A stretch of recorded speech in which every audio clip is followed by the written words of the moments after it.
Salut à tous, c'est Trader Tribu. J'espère que vous avez passé une excellente semaine. Tout d'abord, je voulais remercier tous ceux qui étaient avec moi en live vendredi soir. Alors, je suis désolé, on l'a pas enregistré. C'est pour ça que je refais cette vidéo pour parler des grandes lignes, notamment des opportunités, parce qu'il y en a eu un paquet cette semaine. Donc, on va faire le bilan de la semaine passée, de la semaine 9, du 25 février au 1er mars. Vous pouvez voir à l'écran que j'ai changé un petit peu la façon de présenter, c'est-à-dire que j'ai indiqué la performance de l'année, donc c'est-à-dire toutes les positions clôturées.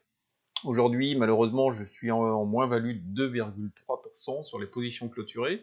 La performance du portefeuille en cours, sur toutes les lignes que j'ai en cours, je suis à plus 2,47% en plus-value latente.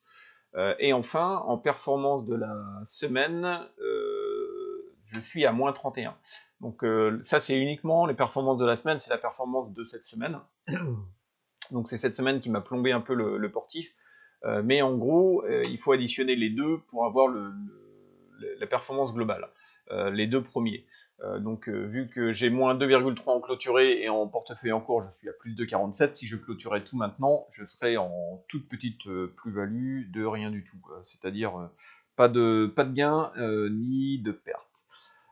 Voilà pour ce petit point que je réitérerai maintenant à chaque vidéo de la semaine. Donc on va parler comme d'habitude des indices très rapidement, ensuite des entrées-sorties du portefeuille, et puis pour finir des opportunités, parce qu'il y en a pas mal cette. Allez, c'est parti pour les indices. On va commencer. Alors, j'ai pas précisé, j'ai du nouveau matériel, j'ai un nouveau micro. Je sais pas si ça s'entend. Vous me ferez des retours, voir si effectivement c'est mieux par rapport aux vidéos précédentes. Donc, petite parenthèse fermée, nous sommes partis sur le Dow Jones en mensuel. Alors, vous voyez, pour l'instant, cette indécision. On tourne aux alentours des 26 000 points en mensuel. On est en plein milieu du range. Donc, rien de spécial en mensuel. Si on descend en hebdo, on a toujours ici ce couloir qui est énorme, ce support oblique qui est vraiment sur une pente assez importante. Comme j'avais dit dans les anciennes vidéos, je pensais à une baisse, mais bon là pour l'instant on est en train de consolider tranquillement. On a fini la semaine à moins 0,02%. Donc vraiment très très faible mouvement sur le Dow Jones, qui est toujours alors le marché n'est pas haussier, on est dans un marché en range, on a réintégré le range. Pour être haussier, il va falloir passer au-dessus des 26 950 points. On n'en est pas encore là. Pour l'instant, on est en train de monter tranquillement en tapant ce support oblique. À voir. En plus, on a cette moyenne mobile à 20 séances qui se trouve aux alentours des 25 610 points. Mais pas de choses de nouvelles sur le Dow Jones. Maintenant, si on passe sur le CAC 40, alors le CAC 40 en mensuel, pareil, pas de gros changements. On est posé sur la moyenne mobile à 20 mois. Rien de spécial en mensuel. Donc là, c'est le mensuel juste du mois de mars, hein, parce qu'on a fini quand même en février avec une hausse de 4,96% en mensuel, ce qui est important, surtout après une hausse de janvier de 5,54%, donc c'est quand même assez énorme. Et là, sur le mois de mars, bien évidemment, on n'a qu'une journée de cotation, donc il ne faut pas regarder ça ici. Sur le CAC 40, donc on a ici aussi un support important, un support haussier. Néanmoins, on a la bande de Bollinger supérieure qui est à 5280. On a été tapé à 5240 au début. Je vous avais indiqué que c'était une zone de résistance. J'ai personnellement pris des BX4 donc pour jouer la baisse du CAC 40 sur les 5240 points, donc l'équivalent à 4,31 € sur le BX4. Malheureusement, on a eu vendredi une belle séance de hausse. Donc bon, pour l'instant, j'ai toujours mon BX4, j'ai un stop à 4,21, on est descendu à 4,23 je crois de mémoire sur le BX4. Donc pour l'instant, je laisse, si j'attends de me faire taper mon stop, si il doit être tapé.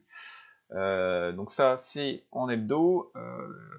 Et en journalier, donc voilà ce que donne le journalier. On a eu ici, on a un marteau inversé en analyse technique. On est à plus 0,47% sur la séance de vendredi. Donc belle séance. Maintenant, là on a un beau support là qui s'est formé. On a le support oblique et puis on a en même temps la moyenne mobile à 200 qui est en pointillé ici à 200 séances qui va faire aussi office de support.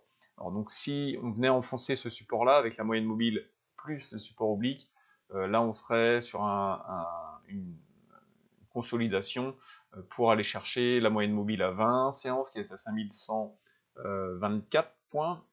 Et enfin, cette zone de support qui est à 4000, cette grosse zone de support 4960, mais on n'en est pas là. Ça, c'est pour la partie baissière et la partie haussière, sinon, c'est aux alentours des 5540 points. Donc voilà pour le CAC 40. Sur le Bitcoin, alors sur le Bitcoin, si on se met en hebdo, alors voilà, en hebdo, on a eu une belle mèche, pas la semaine dernière, mais la semaine d'avant, qui est venue toucher la résistance que j'avais indiquée ici, qui est à 3760 euros.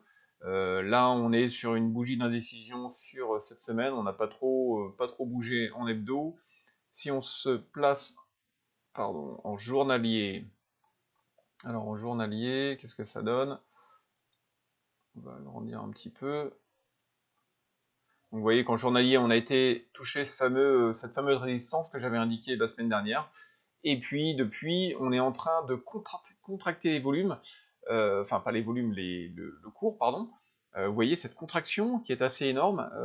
On a 1, 2, 3, 4, 5, depuis 5 jours, là, 5 bougies où on fait du surplace. On a les bandes de Bollinger qui se resserrent. Donc ça peut partir maintenant très vite, soit à la hausse, soit à la baisse. Si on part à la hausse, ben, on a toujours cette zone de résistance. Et ensuite, si on la passe, on a cette résistance baissière, oblique, et puis la moyenne mobile à 20 séances qui est ici, aux alentours des 4370. Et si on part à la baisse, bon, on a encore ces deux fameux supports à 2765, puis à 2510. Donc voilà pour les grandes lignes où nous en sommes sur le Bitcoin.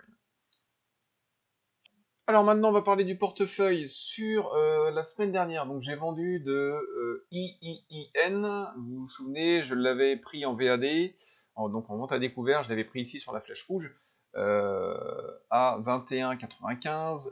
Après on a baissé, on est ensuite revenu taper la résistance et on a passé la résistance. Et finalement j'avais mon stop qui était beaucoup plus haut, mais finalement j'ai décidé de sortir. Pourquoi? Parce que on venait de sortir du canal baissier, donc il y avait de grandes chances qu'on continue à partir à la hausse. Donc j'ai préféré sortir de position là-dessus, et je suis sorti donc avec une petite perte. Ensuite, si on passe sur le portefeuille bonus, c'est-à-dire le portefeuille où, quoi qu'il arrive, de toute façon, je serai gagnant ou sans gain. Donc on a AMRC sur le marché américain, donc marché américain où j'avais pris à 14,85 début novembre. Depuis on avait végété un petit peu ici, et on a eu un beau breakout. Vous voyez, j'ai mes indicateurs ici qui sont déclenchés le 20 février. Derrière, on est en train de consolider tranquillement. On a mon R1 qui est ici en rouge, où je sortirai 50% de la position, hein, comme d'hab. Et mon stop qui est remonté au prix d'achat, donc à 14,85. Donc c'est un trade bonus. Ensuite, ENPH. Alors ENPH, c'est un très très beau trade. J'en avais parlé déjà sur le Discord, j'en ai parlé sur Twitter aussi. Vous voyez ici, on est sur une tendance haussière. On a beaucoup de volume. On a ici une belle tasse avec une anse. Ça s'est resserré. Vous voyez ici la tasse. Ici, ça s'est resserré. Le cours s'est resserré énormément. On est passé ici au niveau de la. On est passé à travers la résistance. Moi, j'ai pris un achat sur seuil à ce niveau-là. Donc j'ai pris à 7,65. Aujourd'hui, le cours est à 9,10, donc là j'ai déjà une très belle plus-value. Maintenant, je suis déjà sorti à 50% de la position. Il me reste encore 50%. Donc là, je vais laisser courir et remonter les stops tranquillement, comme je vous avais expliqué toutes les semaines. Donc là, tout va bien sur celle-ci. Et celle-ci, j'avais pris position, vous voyez, le lundi 25, juste lundi. Donc après 5 jours de cotation, j'ai déjà une plus-value qui est déjà super importante, puisqu'elle est de... alors attendez, que je dise pas de bêtises. Si je me positionne ici, je suis en plus-value déjà de 13% en une semaine. Et enfin, VCYT, alors celle-ci, j'étais en position à 13 $, donc j'avais pris position le 1er novembre, celle-ci vous la connaissez, j'en parle toutes les semaines. J'avais eu une belle montée et on a eu un autre breakout mardi où je suis encore rentré en position, donc j'ai pyramidé. J'ai fait une deuxième ligne, qu'elle soit encore plus importante. Là on est en train de consolider, tout va bien, il n'y a pas de crainte, c'est normal après un breakout. Donc on va voir comment elle va réagir. C'est possible qu'elle aille consolider jusqu'au 19, aux alentours des 19 $. J'ai mon stop qui est à 17 $. Donc c'est pareil, je laisse courir. Normalement, ça devrait continuer à la hausse. Alors, sur le portif à risque. Alors je viens juste de la rentrée, celle-ci, NVCR. Je viens de prendre position à vendredi à 55 $ juste sur la résistance. Vous voyez ici, pareil, toujours même config. On est sur une action qui est haussière. On a des volumes qui sont importants ces derniers temps. On a ici une belle tasse. Alors on a une tasse qui est énorme parce qu'elle est quand même super profonde. Hein. On passe de 53 jusqu'à 27.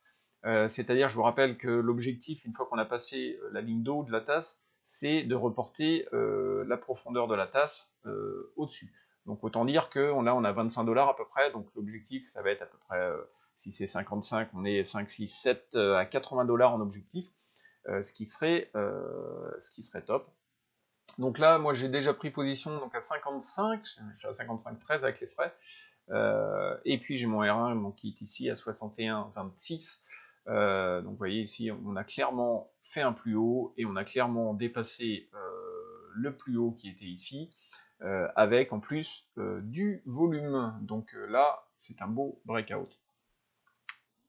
Ensuite, LFVN.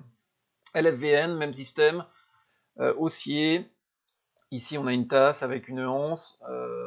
On a des mèches assez grandes, donc faut faire attention parce qu'avec les stops, on peut vite aller se faire déclencher le stop et repartir après.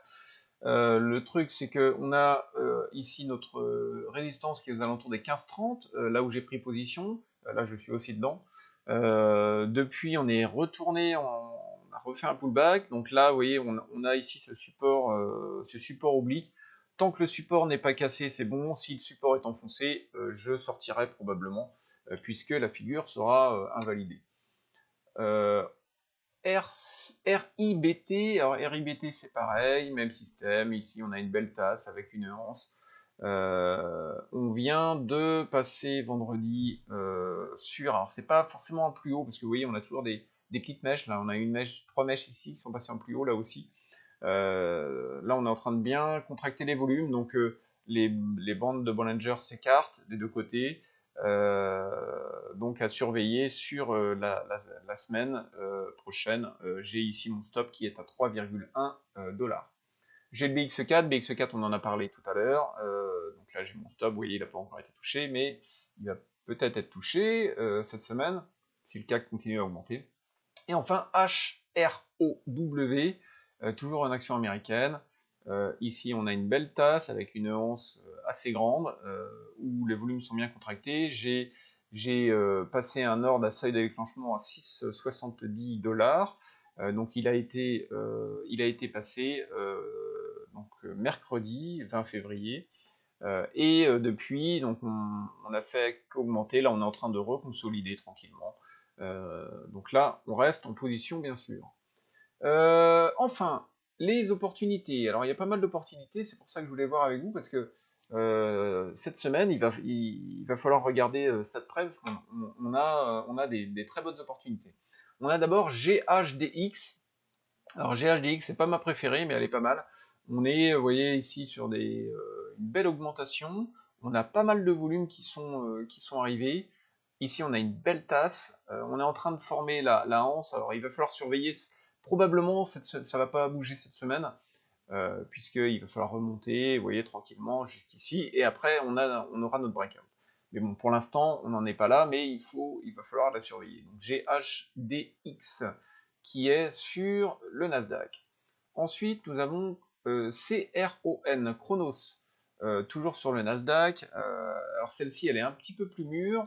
On a effectivement la tasse, on a la anse qui est en train de se former. On a ici, vous voyez, euh, la résistance à 22,96. Et j'ai passé un ordre à seuil de déclenchement à 23,99. Donc vous voyez que si derrière on a une augmentation d'un coup, j'arriverai à monter dans le train en cas de forte hausse. Donc c'est un peu le but. Là on est sur du pré-breakout. Si ça part à la baisse, bah, ça part à la baisse, tant pis. Et de toute façon l'ordre n'est pas exécuté, donc tout ira bien. HEI, donc HEI sur le NICE. Là on a pareil une belle augmentation, enfin une belle hausse des cours. Derrière, vous voyez ici, on a une belle tasse.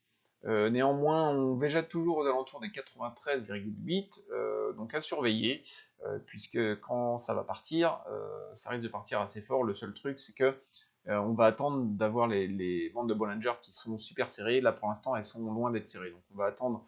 On devrait consolider ici sur ces niveaux tranquillement pour que les bandes de Bollinger se resserrent. Et à ce moment-là, on passera à un seuil de déclenchement. Là, pour l'instant, c'est pas encore fait pour ma part. Alors, Interparfum, très belle action à surveiller de très près. Donc, ITP, là, ça va bouger cette semaine, c'est sûr.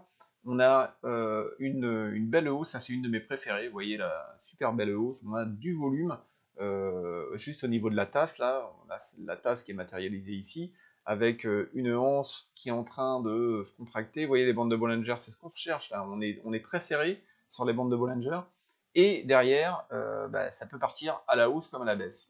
Le déclic qu'il va y avoir, ça va être que le 4 mars, donc demain, lundi 4, on va voir les résultats d'Interparfum. Si les résultats sont bons, on va partir à la hausse. Et là, si on part à la hausse, ça peut partir très fort parce qu'on a les bandes toute la config technique est telle que on peut avoir, si on a du volume, partir très vite. Donc c'est pour ça que j'ai mis mon ordre à seuil de déclenchement à 46,80. Si néanmoins les news sont pas bonnes, on va partir aussi très vite, mais à la baisse. Là, dans ces cas-là, mon ordre ne sera pas déclenché et on pourra voir autre chose et surfer sur d'autres types d'actions. Mais celle-ci à regarder demain puisque ça risque de bouger, d'être assez sympa. ACB, donc Aurora Cannabis, qui est sur le NICE. Alors ici, c'est Michael qui l'avait indiqué sur le Facebook. Effectivement, c'est une très bonne config. Merci Michael de Bourse Ensemble. Où là, on a une belle tasse avec une anse. On a les volumes qui sont en train de se contracter. On a les bandes de Bollinger qui sont en train de se resserrer. On n'attend plus que la news ou que ça parte tout simplement. Pour faire un beau breakout haussier, j'ai mis un ordre à seuil de déclenchement à 8,30, enfin un plage de déclenchement, pour être sûr de pas, si on ouvre avec un gap up de plus 25%, de pas rentrer à ce moment-là. Donc là, à surveiller pour la semaine prochaine, ça risque aussi de bouger. Enfin, CDXS. Alors CDXS sur le Nasdaq toujours. C'est pareil, la config est pas trop mal. Hop, vous voyez, config à la hausse. Ici, on a une belle tasse assez profonde aussi. La hanse n'est pas encore faite. Donc là, on est en train de se former la hausse. Vous voyez, la hanse, pardon. Les bandes de Bollinger ici qui sont pas encore bien placées. Il va falloir attendre probablement une semaine pour pouvoir consolider tranquillement et pour que les bandes de Bollinger soient bien serrées pour contracter les volumes. Vous voyez, il y a des volumes qui augmentent au même moment. Donc là, on passe un seuil, un ordre à seuil, et on attend voir comment ça se passe. PDEX qui est sur le Nasdaq. même config, pas mal de volume. Vous voyez ici, on a une grosse période de consolidation. Derrière, un premier breakout avec du volume. Là, c'est bien parti, hein, on est parti de 6,7 à 12, on a doublé la valeur de l'action. Malheureusement, le soufflet est redescendu. Ensuite, un deuxième breakout ici. Et là, on est en train de préparer le troisième, puisqu'ici, on a une tasse, on a une anse. C'est pas encore formé. Les bandes de Bollinger se comportent plutôt pas mal pour le moment. On devrait consolider encore un petit peu ici. Et d'ici une semaine, on devrait être pas trop mal si on reste dans ces zones-là pour pouvoir préparer le breakout haussier, donc à surveiller aussi. Et enfin, NOA, donc North American Construction, là c'est sur le NICE. Là, on a une très belle pattern, vous voyez, une hausse, on a une belle tasse qu'on a franchi à la hausse ici, on a eu un beau breakout le mardi 26 février. On est en train de redescendre. J'ai mis un ordre, une position à 12$. Je vais essayer de prendre au vol le pullback si ça continue à descendre un petit peu. Et là, on a un journalier en hebdo de mémoire. On a aussi une belle tasse. Voilà, en hebdo, on a la belle tasse. On a eu le breakout cette semaine. Donc, on va essayer de prendre position aux alentours des 12$ qui correspondraient à la bolle supérieure. Ce qui serait un bon point d'entrée en journalier et en hebdo. Donc à surveiller pour cette semaine. Et je crois que j'ai fini, j'en ai un autre en hebdo, c'est pareil à surveiller. Alors là c'est une prise de position, on va se remettre cet en hebdo a priori. Ouais voilà, vous voyez que là c'est pareil, on a une belle tasse. Ici on a passé, on a eu un breakout ici, malheureusement on est en train de redescendre. Perso, je sais plus si j'avais pris une position, non j'ai pas pris de position, j'ai juste mis en shortlist à surveiller, puisque on peut avoir ici, donc là c'était peut-être un faux breakout, une fausse sortie, vous voyez qu'il n'y a pas non plus énormément de volume. Par contre on va surveiller parce que si on consolide ici, on va préparer un autre breakout haussier derrière. Donc à surveiller, donc GOL. Qui se trouve sur le NICE. Donc voilà pour cette semaine, j'espère que vous avez aimé la vidéo, vous avez aimé cette nouvelle partie avec les opportunités, je vais essayer d'en faire maintenant toutes les semaines pour préparer, parce que effectivement c'est bien de voir que ça fonctionne, que dans le portefeuille on fait des plus-values avec les entrées, mais c'est aussi bien de savoir comment les repérer avant le breakout, et puis et préparer ça pour la semaine à venir, puisque on a des beaux breakouts qui se font toutes les semaines. Voilà, bah écoutez, j'espère que la vidéo vous a plu. N'oubliez pas le pouce bleu pour si vous avez aimé la vidéo, et puis de vous abonner pour ne pas louper les prochaines vidéos. Sur ce, je vous souhaite un excellent dimanche et une bonne semaine. Bon trade, salut à tous, bye, ciao la tribu.